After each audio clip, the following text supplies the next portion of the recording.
அனைவருக்கும் வணக்கம். தொடர்ந்து ஆதரவளித்து வர அனைத்து அன்புலங்களுக்கும் மிக்க நன்றி. நம்ம தான் தொடர்ந்து சொல்லிக்கிட்டே வர்றோம், எடப்பாடி பழனிசாமி தலைமை நிலைக்காதுன்ட்டு. அதே மாதிரிதான் எடப்பாடி பழனிசாமி அதிமுகவுடைய தலைமையா இருக்க மாட்டாரு. அதற்கான ஒரு காலச்சூழல் நெருங்கி வந்துகிட்டே இருக்குது. செங்கோட்டையன் கோபிச்செட்டிப்பாளையத்துல அவருடைய இல்லத்துல அவருடைய ஆதரவாளர்களோடு ஒரு அவசர ஆலோசனை ஒன்று நடத்திட்டு இருக்காரு. அதைத்தான் நம்ம பார்க்க போறோம். 2024 பாராளுமன்ற தேர்தல் நம்ம எல்லாருமே பார்த்துருப்போம்.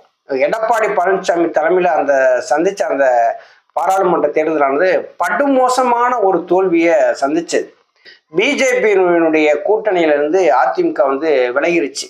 எடப்பாடி பழனிசாமி தலைமையில பாராளுமன்ற தேர்தலில் தோல்வியை சந்திச்ச உடனே அங்கே இருக்கிற நிர்வாகிகள் எல்லாருமே இனிமேல் அதிமுக இப்படி இருந்தது அப்படின்னா யாருக்குமே நல்லதில்லை. பொதுமக்களாக இருக்கட்டும், தொண்டர்களாக இருக்கட்டும், கட்சியினுடைய நிர்வாகிகளாக இருக்கட்டும், யாருக்குமே இது நல்லதில்லை அப்படிங்கிறத உணர ஆரம்பிச்சிட்டாங்க.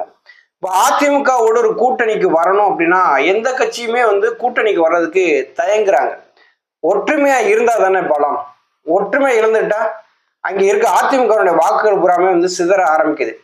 2024 பாராளுமன்ற தேர்தலில் ஐயா ஓபிஎஸ் அவர் ராமநாதபுரம் பாராளுமன்ற தொகுதியில் நிற்கிறாங்க. கையில கட்சி இல்லை, கொடி இல்லை, சின்னம் இல்லை, எதுவுமே கிடையாது. தன்னந்தனி ஒரு ஆளா நின்று கிட்டத்தட்ட ஒரு 33% வாக்குகளை வாங்குறாங்க. தொண்டனை நிப்பாட்டி பலிகட வாக்கக்கூடாதுங்கிறதுக்காக தானே களத்தில் இருந்து பரிசோதிச்சாரு. மக்களுடைய ஆதரவு அதிகமா இருந்தது. எடப்பாடி பழனிசாமி இந்த தேர்தலில் 20% வாக்கு தான் வாங்கினாரு. கிட்டத்தட்ட 30க்கும் மேற்பட்ட தொகுதிகளில் போட்டியிட்டார். இப்போ இதே மாதிரி ஒரு சூழ்நிலை இருந்துகிட்டு இருந்ததுன்னா 2026 சட்டசபை தேர்தலில் நம்ம வெற்றி பெற முடியாது அப்படின்னு சொல்லி அங்கே இருக்கக்கூடிய மேல்மட்ட நிர்வாகிகள் எல்லாம் உணர ஆரம்பிச்ச உடனே தான் ஒருங்கிணைக்கணுங்கிற எண்ணத்துல எல்லாருமே வந்துட்டாங்க. எடப்பாடி பழனிசாமி கிட்ட எவ்வளவோ சொல்லி பார்க்குறாங்க அதிமுகவை ஒருங்கிணைக்கணும் அப்படிங்கும்போது அவர் சொல்ற ஒரே வார்த்தை என்ன அப்படின்னா, பிரிந்தது தான், நாங்க யாரையும் சேர்க்க மாட்டோம் அப்படிங்கிற எண்ணத்துல இருக்கிறாங்க. எடப்பாடி பழனிசாமி எதற்கு பயப்படுறாரு அப்படின்னா, ஓபிஎஸ் உள்ள வந்துட்டா நமக்கான நெருக்கடி அதிகமாயிரும், சமாளிக்க முடியாது. நம்ம இதுவரையிலும் எந்த அளவுக்கு நம்ம ஒரு பணங்களை செலவு பண்ணி நம்ம பொதுச் செயலாளருங்கிற ஒரு இடத்துக்கு வந்தோமோ அதையெல்லாம் தவிடுபொடியாயிரும் அப்படின்னு தான் சொல்றாரு. ஒற்றை தலைமைக்கு வந்துட்டா எல்லா தேர்தலையும் ஜெயிச்சிடலாம், ஒரு நிலையான ஒரு முடிவை எடுக்கலாம்னு சொல்லி வந்தாரு.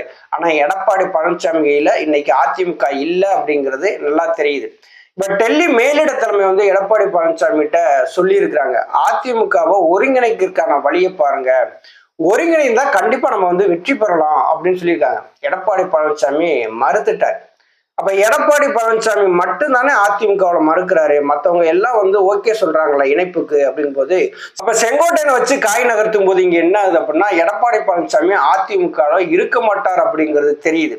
இப்ப செங்கோட்டையன் மூலியமாக அதிமுகவை ஒருங்கிணைக்கணும் அப்படிங்கும்போது எடப்பாடி பழனிசாமியுடைய நிலை என்ன அப்படிங்கும்போது அவர் நிலை கேள்விக்குறிதான். அவர் அதிமுகவில் இருக்க மாட்டார். எடப்பாடி பழனிசாமி அமித்ஷாவை போய் சந்திச்சுட்டு வந்தார். சந்திச்சதுல எல்லாரும் என்ன சொன்னாங்க, இது அரசியல் ரீதியான சந்திப்பே கிடையாது, மக்கள் பிரச்சனைக்கான சந்திப்பு தான். இந்த சந்திப்பு மூலியமா எடப்பாடி பழனிசாமி மக்களோட மக்களா இருக்காரு அப்படிங்கிறத எல்லாரும் தெரிஞ்சுக்கிட்டாங்கன்னு சொல்லி எடப்பாடி பழனிசாமியுடைய ஆதரவாளர்கள் என்னென்ன பேச முடியுமோ இதையெல்லாம் பேசினாங்க.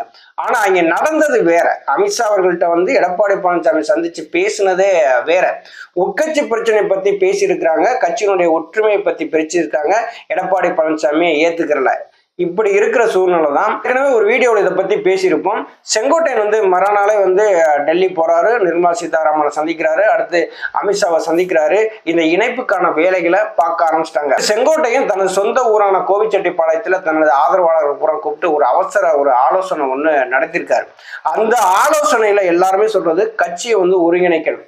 நம்ம போன பாராளுமன்ற தேர்தலே நம்ம பார்த்துட்டோம். ஓபிஎஸ் கட்சியை விட்டு விலகுனதுனால கிட்டத்தட்ட 13 to 15% வாக்குகளை நம்ம இழக்க ஆரம்பிச்சிட்டோம். நம்ம எடப்பாடி பழனிசாமி நம்பி போனோம்னா அதிமுக எந்த காலத்திலும் ஜெயிக்காது. அதுக்கு நீங்க என்ன முடிவு எடுக்கிறீங்களோ அதுக்கு நாங்க கட்டுப்படுறோம் அப்படிங்கிறத அங்க இருக்கிறவங்க புறாமே சொல்லி இருக்கிறாங்க. அப்ப இந்த அவசர ஆலோசனை முடிந்த பின்னாடி இன்றைக்கு இரவு செங்கோட்டையன் பாஜக மேலிடத்தை சந்திச்சு இதற்கான ஒரு இணைப்புக்கான ஒரு வேலையும், இணைப்பு எங்கே நடத்தலாம், எப்படி பண்ணலாம் அப்படிங்கிறதுக்கான ஒரு முயற்சியை ஈடுபட போவதாகத்தான் நமக்கு தெரியுது. இப்ப செங்கோட்டையனுக்கும் எடப்பாடி பழனிசாமிக்கு ஒரு முட்டல் முதல் எதனால வந்தது? எடப்பாடி பழனிசாமி செங்கோட்டையனை முற்றிலுமாவே வந்து புறக்கணிக்கிறார். செங்கோட்டையன் வந்து 1972 இருந்தே எம்ஜிஆர் அவர்கள் வந்து புதிதாக கட்சி ஆரம்பித்த காலத்துல இருந்தே தொண்டராக இருந்தாரு. ஒரு மாவட்ட செயலாளர் இருந்தாரு, எம்எல்ஏ வந்தாரு. இப்படி தொடர்ந்து பல்வேறு காலகட்டங்களில் புரட்சி தலைவி அம்மா அவர்களுடைய ஆட்சி காலத்துல மாவட்ட செயலாளர்கள், கொள்கை பரப்பு செயலாளர், அதுக்கடுத்து வந்து அமைச்சர், இப்படி பொறுப்புகளில் இருந்தவரை கொங்கு மண்டலத்துக்குள்ள செங்கோட்டையனுடைய செல்வாக்கு அதிகமாயிருது, அவரு வந்து இருந்தாருன்னா நம்ம அரசியல் செய்ய முடியாதுன்னு சொல்லி எடப்பாடி பழனிசாமியுடைய உறவினரை செங்கோட்டையனுக்கு பதிலா உருவாக்குறதுக்கு இங்க தீவிரமா வேலை செய்யறாரு. எடப்பாடி பழனிசாமி நடந்த பாராட்டு விழாவிலையும் பாத்தீங்கன்னா எம்ஜிஆர் அவருடைய படமும் புரட்சி தலைவி அம்மா அவருடைய படமும் வந்து வைக்கல, நிராகரிக்கப்படுது. அந்த இடத்துல எடப்பாடி பழனிசாமி ஏன் வந்து எம்ஜிஆர் படமும் புரட்சி தலைவி அம்மா படமும் வைக்கல அப்படின்னு சொல்லி எந்த விதமான கேள்வியும் வந்து கேட்கல. அப்ப எடப்பாடி பழனிசாமி நம்பி தொடர்ந்து அதிமுக தேர்தலை சந்திச்சுக்கிட்டே இருக்குன்னு வச்சுங்களேன், வெற்றி பெறுவதற்கான வாய்ப்புகள் இல்லை. அதனாலதான் பாஜகனுடைய மேலிட தலைமை என்ன சொல்லியிருக்காங்க அப்படின்னா, கட்சியை இணைப்பதற்கான முயற்சியை ஈடுபடுங்க, அது எங்களுடைய கருத்துக்களையும் வந்து சொல்றோம். 2026 வந்து அதிமுக ஒத்துமையா இருந்து உங்களோட கூட்டணி வச்சோம் அப்படின்னா கண்டிப்பா திமுக வந்து வீழ்த்தலாம். திமுக வந்து ஒரு பலமான ஒரு கூட்டணியா இருக்கு. அந்த கூட்டணியில இருந்து எந்த விதமான கட்சியும் வந்து வெளியில வரல. புதிதா வேற தமிழக வெற்றி கழகம் செயல்பட்டு விஜய் அவர்கள் வந்து கட்சி ஆரம்பிச்சிருக்காங்க. விஜய்க்கு போகக்கூடிய வாக்குகள் எல்லாமே அதிமுக வாக்குகள் வந்து பெரும்பான்மையா இருக்குது. இதை நீங்க உணர்ந்து செயல்படுங்க அப்படின்னு சொல்லிதான் செங்கோட்டையனை வச்சு அடுத்த நகர்த்துறாங்க டெல்லி மேலிட தலைமை. எடப்பாடி பழனிசாமி இருக்கிற வரைக்கும் தானே அதிமுக ஒருங்கிணைக்காது. அப்ப எடப்பாடி பழனிசாமி வெளியில போயிட்டாருன்னா அதிமுக ஒருங்கிணை. ஆனா செங்கோட்டையன் வந்து அதிமுக ஒருங்கிணைங்கிற எண்ணத்துல அவர் வந்து செயல்படாரு. அப்ப எடப்பாடி பழனிசாமி தூக்கு தேவையில்லை, செங்கோட்டையன் வைங்க. செங்கோட்டையன் வந்துட்டாருன்னா கட்சி வந்து ஒருங்கிணைஞ்சிரும்னா நம்ம தேர்தலை வந்து நம்ம சந்திக்கிறதுக்கு ரொம்ப ஈஸியா இருக்கும், திமுக வீழ்த்தலாம் அப்படிங்கிற நினைப்புல தான் இருக்கிறாங்க. அதிமுக கூடிய விரைவில் ஒன்றிணையும். நன்றி, வணக்கம்.